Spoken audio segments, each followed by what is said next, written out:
بسم الله الرحمن الرحيم. الحمد لله وحده لا شريك له. سبحانك اللهم لا علم لنا إلا ما علمتنا إنك أنت العليم الحكيم. وصلى الله وسلم وبارك على نبينا وحبيبنا وشفيعنا يوم القيامة محمد صلى الله وسلم عليه وعلى آله وصحبه ومن تبع هداهم ليوم الدين. أما بعد. Tunaendelea na kitabu chetu Muntaka al-Akhbar katika ukurasa wa 549 kwa kitabu hiki lakini kwa vitabu vingine 517 na kitabu kingine 643 kwa mujibu wa tofauti ya uchapishaji. Tunarejea tena kwa mara nyingine kumalizia kitabu al-Ilai. Tumesema kwamba neno al-Ilau katika fiqhi an yuhalifa ar-rajulu billahi au bisifati min sifatihi alla yujamia zawjatahu muddatan muayyanatan au mutlaqan biqasdi al-imtina'i an muasharatiha, yani ni mtu kuwa mume kuapa kwa jina lake Allah subhanahu wa ta'ala au kwa moja miongoni mwa sifa zake kwamba hatamuingilia mkewe kwa muda maalum au muda wote usiojulikana, kwa lengo la nini? Kujizuia kuto kutangamana naye. Hii inatokea kwamba ikifika wakati mume kutaka kumtia adabu mke, basi anaweza akasema mimi sikuguse wewe kwa muda mwezi mzima takriban au muda fulani, na haya yamo katika sheria, lakini yana mipaka yake maalum iliyowekewa. Sasa hapa haya tunazungumzia hapa imezungumziwa mpaka ndani ya Qur'ani katika sura al-Baqara aya 226 Allah aliposema lilladhina yuluna min nisaihim tarabbusu arba'ati ashhurin fa in fa'u fa inna Allaha ghafurur rahim. Wanayo wale ambao kwamba wao wameapa kutowaingilia wake zao, wanayo nafasi ya kusubiriwa au kusubiri kwa muda wa miezi 4 tu, vinginevyo warejee. Fainfaa, wakirejea na wakakusudia kutoa kafara kwa muda ule uliokuwa wamejizuilia kutokuwaingilia wake zao, basi fa inna Allah ghafurur rahim, kwamba katika sharia ni kwamba mtu anapoapa kwamba hatamuingilia mkewe au wake zake wa muda huo aliokusudia, basi muda wake wote mwisho ni miezi 4 tu. Lakini akisema hataki kumgusa mkewe kwa kumtia adabu kwa muda wa zaidi ya miezi 4, hapo ina sheria inabandika, analazimishwa kwamba lazima muingilie mkewe, vinginevyo amwache. Ndio akasema fa infa'u fa inna Allaha ghafurur rahim. Alafu wa in azamu talaqa, kule mbele namalizia hivyo hivyo. Tayeb, habari hii inazungumziwa kwamba iliwahi kutokea wakati wa Bwana Mtume sallallahu alaihi wasallam. Bwana Mtume aliwahi kufanya hivyo, kuapa kwamba hatawasogelea wake zake, hatawagusa wake zake wa tendo la ndoa kwa muda wa mwezi mmoja, baada ya kutokea aliyotokea katika wakati huu. Wanachuoni wa taarikhi wanasema hayo ilitokea baada ya vita vya Khaibar, na walio wengi wanasema ni katika mwaka wa 9 ilipotokea kutokuelewana baina ya wake zake Bwana Mtume sallallahu alaihi wasallam na mwenyewe Bwana Mtume sallallahu alaihi wasallam. Ni kwamba huku nyuma tayari zishatokea mambo kama haya ambayo wake zake Bwana Mtume sallallahu alaihi wasallam walifanya mambo ambayo mwenyewe hakuyapenda, kama vile tumezungumzia nyuma, tunazungumzia katika sura Tahrim Aisha na Hafsa radhiallahu anhuma walipokwenda kumwambia Bwana Mtume baada ya kumwona kaingia katika nyumba ya mmoja katika wake zake na akanywa asali, wao wakapata wivu. Kwa nini kachelewa? Iko kwa Zainab, kumbe kapewa asali. Alipokuja Bwana Mtume sallallahu alaihi wasallam kwa Aisha akadai, umekunywa kitu kinachoitwa maghafir. Maghafir ni kama utovu fulani ambao ulikuwa ukitumika wakati huo, ni kinywaji kizuri kitamu, lakini kina harufu mbaya, na Bwana Mtume sallallahu alaihi wasallam hapendi kule kunywa vitu ambavyo vina harufu mbaya au kula kitu ambacho kina harufu mbaya. Akasema nimekula asali. Akaenda kwa Hafsa hivyo hivyo, ikawa wamekubaliana kwa kawaida. Akasirika sana Bwana Mtume sallallahu alaihi wasallam. Kwa hiyo mwisho akatoa ahadi kwamba sitakula tena asali baada ya hapo, ikashuka sura tahrimi. Lakini hayo yaliishia hapo hapo, lakini baada ya muda tena yakatokea mengine. Ni baada ya vita vya Khaibari, mafanikio makubwa walipata Waislamu. Wake zake Bwana Mtume sallallahu alaihi wasallam wakataraji kwamba maisha yatabadilika, tutakuwa na hali nzuri kama vile wenzetu washirikina, lakini waona kwamba hali inaendelea vile vile. Baada ya ngawira kubwa alizopata katika vita vya Khaibar, kwa hiyo wakakusanyika wote kwa Bwana Mtume sallallahu alaihi wasallam, wakahitaji matumizi ya ziada katika wake zake wote wale waliobaki wakati huo. Maana kwa tukumbushane kwamba wake zake Bwana Mtume sallallahu alaihi wasallam kwa jumla ni 11, lakini wawili walikufa mapema, ambaye ni Bibi Khadija radhiallahu anha, vile vile ni Zainab ambaye ni maarufu kwa jina Ummul Masakin. Huyu alikufa mapema kabla ya Bwana Mtume sallallahu alaihi wasallam. Ama wengine kama vile Sauda, Hafsa, Aisha, wale waliishi mpaka kufariki Bwana Mtume, wakamkalia eda. Hawa ndio walimzunguka Bwana Mtume sallallahu alaihi wasallam kumwambia kwamba matumizi haya yatosha, na sisi tunataka tuongezewe matumizi, tuishi kama vile wenzetu. Bwana Mtume hilo lilimuudhi sana, kuona kwamba Bwana Mtume sallallahu alaihi wasallam maisha yake anayotaka kuishi si maisha ya fakhari, si maisha ya fakhari, ni maisha ya katikati, ambayo kazi yake aliyopewa Bwana Mtume sallallahu alaihi wasallam ni kufikisha ujumbe, si kuja kustarehe katika ulimwengu huu. Kwa hiyo Bwana Mtume sallallahu alaihi wasallam hapo ndio akaapa kwamba hatawagusa, hatawaingilia wake zake wote hawa 9 kwa muda mwezi mmoja. Akajitenga Bwana Mtume sallallahu alaihi wasallam, akakaa katika chumba chake mbali cha peke yake. Hali hiyo ilileta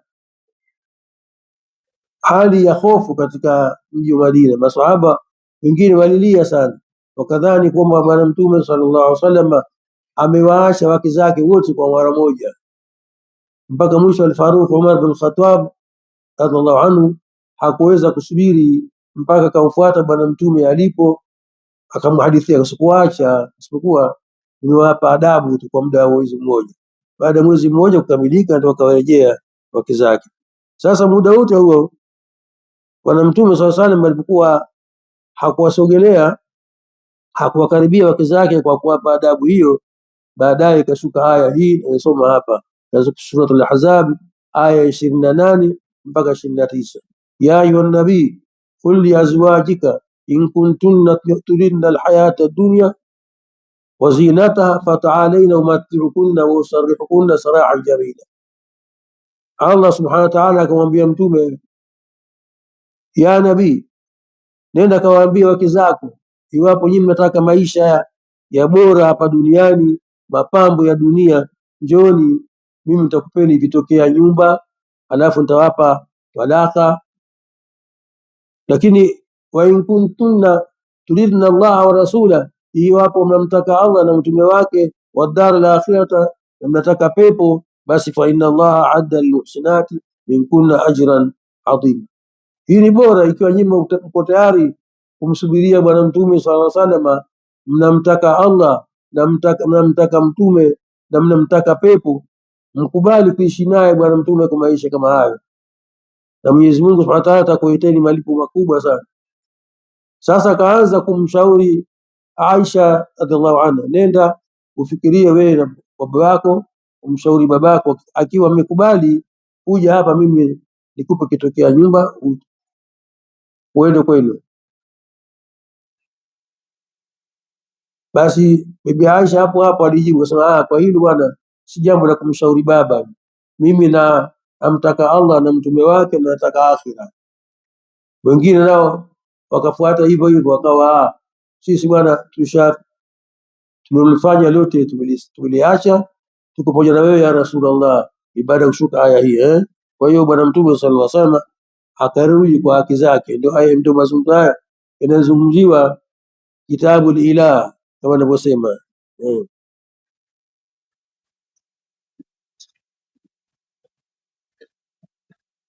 Hapa kwanza, kabla hatujaingia kuifasiri hadithi, tuchukue mazingatio yaliyopo hapa katika akhlaqi zake bwana mtume sallallahu alaihi wasallam, kuonyesha kwamba bwana mtume sallallahu alaihi wasallam alikuwa ni mpole kwa haki zake.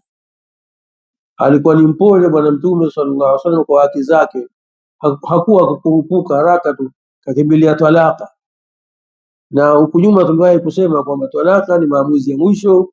Kuna vitu ambavyo, kuna mambo ambayo yatakayopitiwa hayo, baadaye ndio tunamalizia katika talaka, na hii ni mojawapo katika zile njia ambazo zimeweka katika hikma yake Allah, kwamba hapo ndio mwisho. Ikiwa haikuwezekana, mtu anaweza kumwacha mke. Kwa hiyo maswahaba baada ya pale walifurahi kuona kwamba kumbe sivyo tulivyodhania, kwamba bwana mtume sallallahu alaihi wasallam kawaacha wake zake kwa pamoja. Mazingatio hiyo ya kwanza. Nyingine katika mazingatio tunayapata hapa ni kwamba upole wake bwana mtume anavyoishi na wake zake, tangu pale alipofanya matata Hafsa na Aisha kumwambia umekunywa kitu ambacho kina harufu mbaya, maghafir, akahamaki bwana mtume, lakini hata hivyo hakuna hata mmoja aliyomwacha. Lakini baadaye vile vile yaliyotokea haya tunaona ya kumtinga bwana mtume wote kwa pamoja, kila mmoja anataka matumizi makubwa, na bwana mtume mwenyewe maisha ambayo kwamba yeye kaamrishwa na Allah kujipanga kwa maisha hayo, si hivyo hivyo anataka wao wake zake bwana mtume sallallahu alaihi wasallam. Tukaona hapa kwamba bwana mtume alikuwa ni hodari kuishi na wake zake.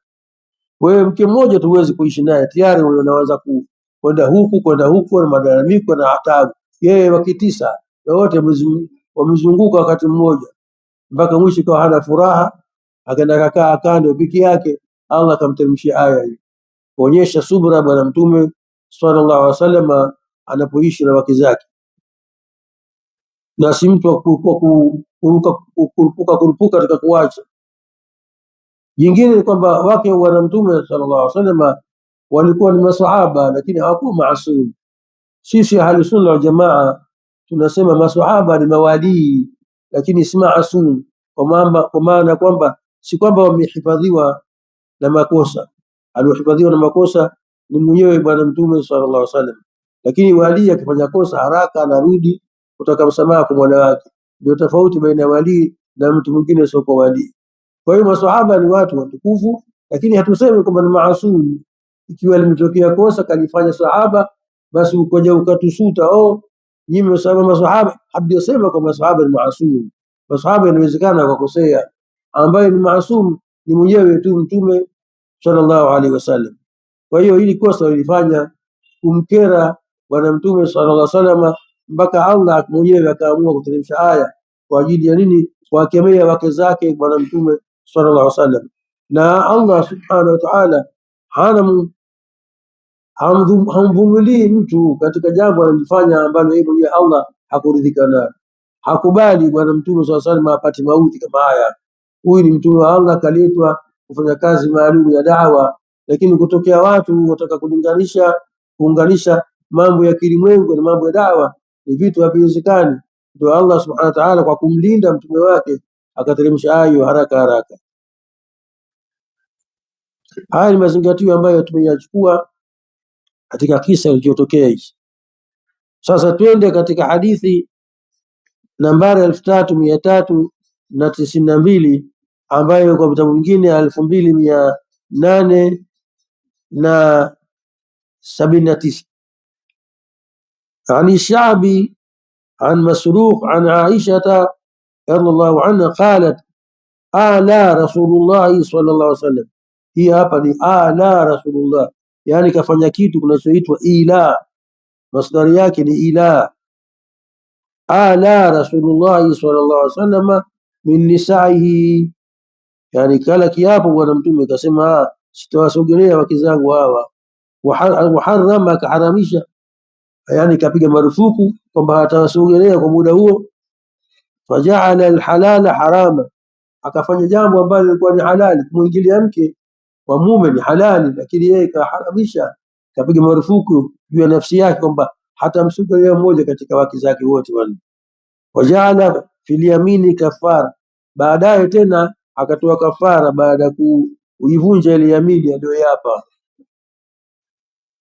Rawahu Tirmidhi wa dhakara annahu qad ruwiya an Sha'bi mursalan wa annahu asahu.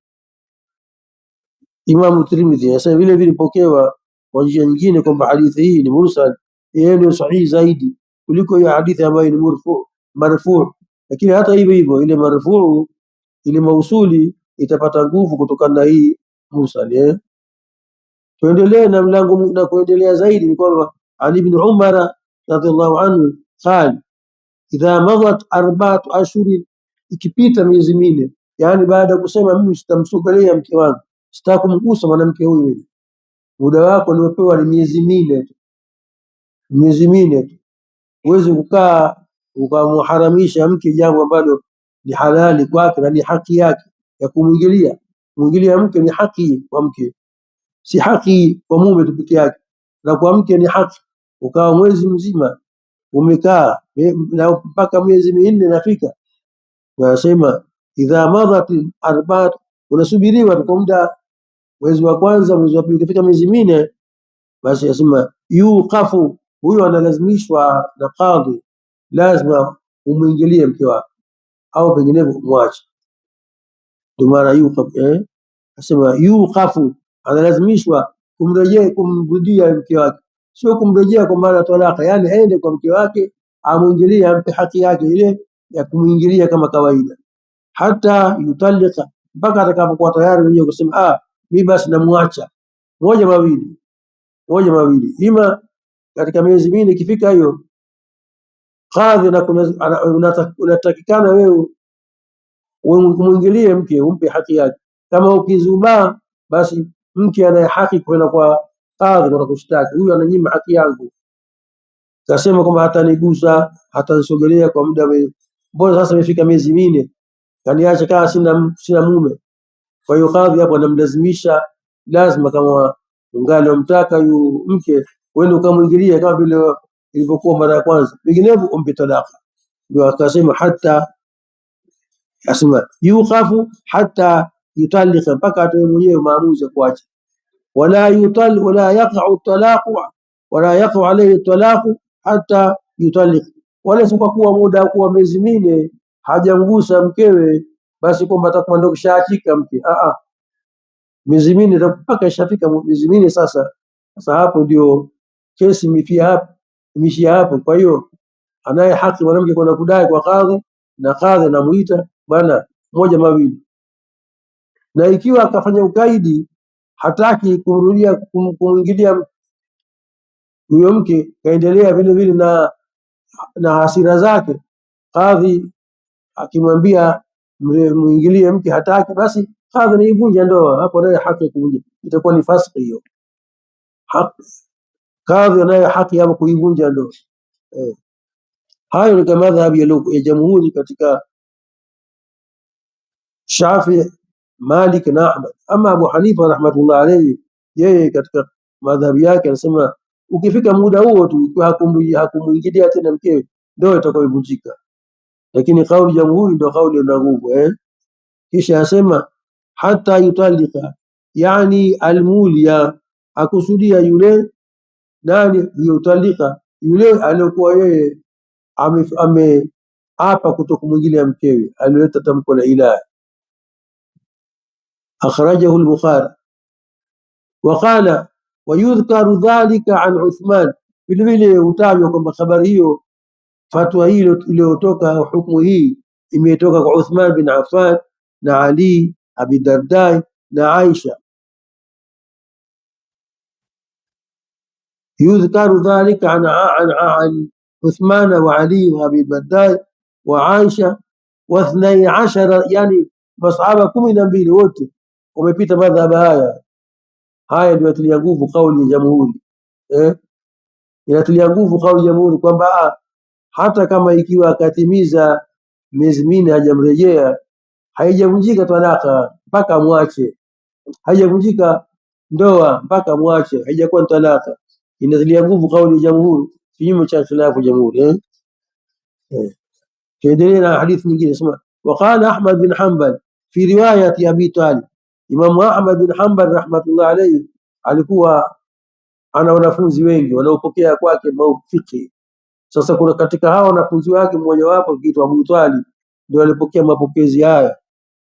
Ukiona katika vitabu vya fiqh imeandikwa fi riwayatin, ni kwamba alipotoa fatwa ile shekhe, kuna mmoja katika wanafunzi wake kaeleza hivi, lakini kwa mfano mwingine akapokea vingine, ndio ambapo fi riwayati fulani ni hivi, wa fi riwayati fulani ni hivi.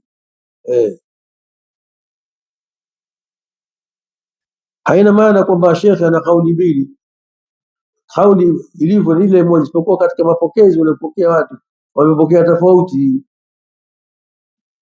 Asema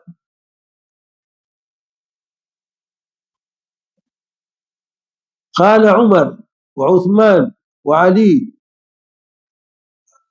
wa an Umar, ndio wa an Umar, hao wote wamepokea ziada ile hadithi ya Ibn Umar, vile vile pokea kutoka kwa Umar. Asema yuqafu almulia baada 4, yani analazimishwa yule mwenye kufanya hiyo kesi ya ilahi baada ya miezi 4, analazimishwa kumwingilia mkewe, asimnyime haki yake kumwingilia.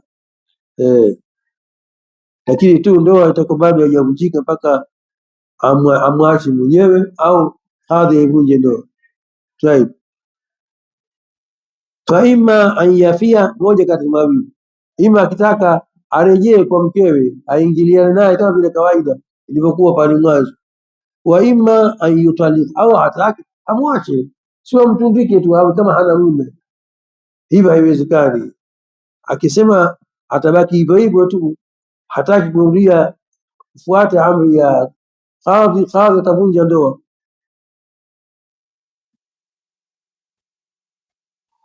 وعن سليمان بن يسار قال أدركت 19 يوادريك مصحابة 19 من أصحاب النبي صلى الله عليه وسلم كلهم يقفون المولية، wote hawa masahaba 19 wamezidi kidogo sasa pale kwa 12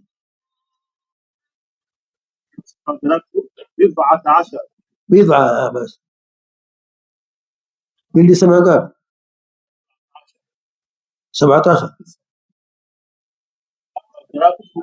bid'ata nilisemaje?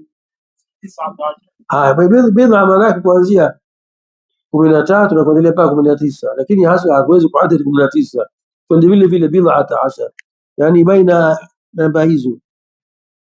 Hawa maswahaba ni wengi, si wawili watatu, wengi wote hawa katika maswahaba zake bwana Mtume sallallahu alaihi wasallam, kulluhum yaqifuna almulia, wote hao wanasema kwamba analazimishwa yule mwenye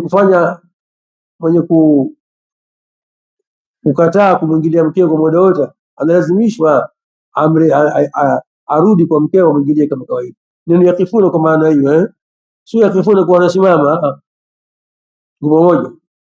Haya, wa Sa'd bin Abi Salih an abi annahu qala sa'altu 12 rajulan 12 min ashabi an-nabi sallallahu alaihi wasallam an rajuli yuli, kuhusu mtu ambaye kwamba kafanyia ila mkewe, yani kaapa kwamba atamwingilia mkewe kwa muda kiasi fulani, mwezi mmoja au miezi mingapi. Qalu laisa ala shay'in, hana kitu juu yake. Kama kakusudia nia nzuri, utaka kumtia adabu tu mke, sio kumkomoa, kutaka kumtia adabu mke, hapana ubaya, hakuna kitu kibaya, lakini masharti yake hata tamdhia 4 ashhurin, mpaka ipite miezi minne. Atawepewa ruhusa kufanya hivyo, kumtia adabu mke kwa muda mwezi mmoja, miezi miwili, lakini asifikie miezi minne. Itakuwa sasa tena muda wa miezi minne utakuwa umepituka mpaka aliowekwa na Allah subhanahu wa ta'ala. Kwa hiyo fayuqafu, anaambiwa lazima amrudie mke wake na mwingilie. Fainfaa, ikiwa atarejea kwa mkewe na akamwingilia sawa, wa illa talaka, vinginevyo hataki ampe talaka. Hasa hapa madhhabu aljamhuri ndio yana nguvu kutokana na hizi riwayati zilizotajwa kutokana na masahaba walio wengi zaidi ya 12, kwamba si mujarrad kwa ikifika miezi minne tu kwa hajamuingilia mkewe ndio ndoa itavunjika. Hapana, mpaka arejee kwanza kwa kadhi, akadhi tena amlazimishe rudi kwa mkeo kamwingilia. Akikataa hapo, kadhi yeye ndio atakayevunja ndoa, au yeye mume kabla ya kadhi hajavunja ndoa kwa kufuata amri ya kadhi amwashe mke. Hii ni kauli jamhuri ya tilia nguvu hapo. Nafikiri tunakuwa na sawa